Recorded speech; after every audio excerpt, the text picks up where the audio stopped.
My name is Jessica, and my family and I are victims of domestic violence.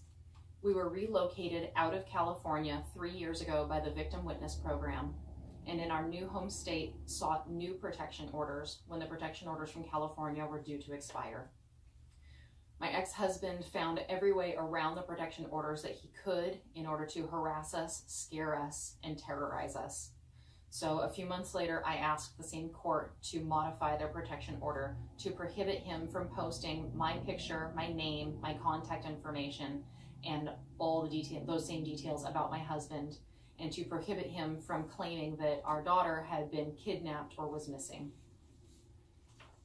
The court asked him 6 times why he was doing this, and he kept avoiding the question and providing answers like, I don't have a reason, and I do it as a constant reminder.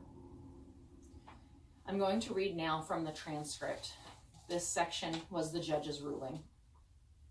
I am going to prohibit you, sir, from posting anything that says she's missing, or go find her, or help friends go find her, because what really rang to this court, and what I think is true, is that Ms. Ingalls does have a fear that strangers in the area reading this are going to think that she kidnapped her daughter and are going to cause injury to her. This is a real fear. Your daughter is here by lawful court order. That is what Commissioner Chavez, and before that, Commissioner Reza has found. She is not kidnapped. She is not missing. You don't get to post pictures of Ms. Ingalls, her husband, their location on Facebook, or make any reference to the child being missing, kidnapped, etc., because that is going to create a perception to people who don't know her and don't know the situation and cause a lot of problems. You can post online, but it's not going to come with that the child is missing or that she's been kidnapped. You don't get to post locations, and you don't get to post the other information.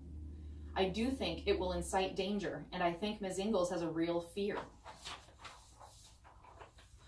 Again, you don't get to say that the child has been kidnapped or that she's missing, etc.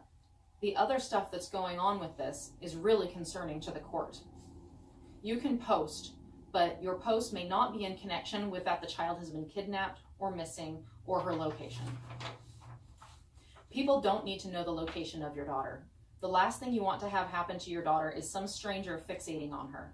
That's not going to serve anyone, especially your daughter.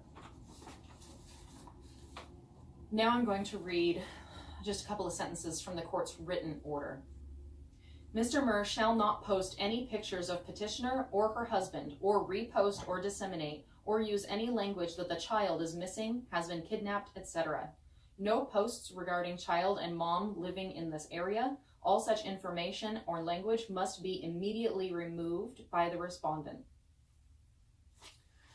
He continues to claim that I took my daughter across state lines illegally, or that she was kidnapped, or that she's been missing. She has never been missing. She was never kidnapped. I've never been charged with any crime whatsoever. I have no criminal record at all, except for minor traffic infractions like speeding. And all of those are years and years, probably a decade old or older.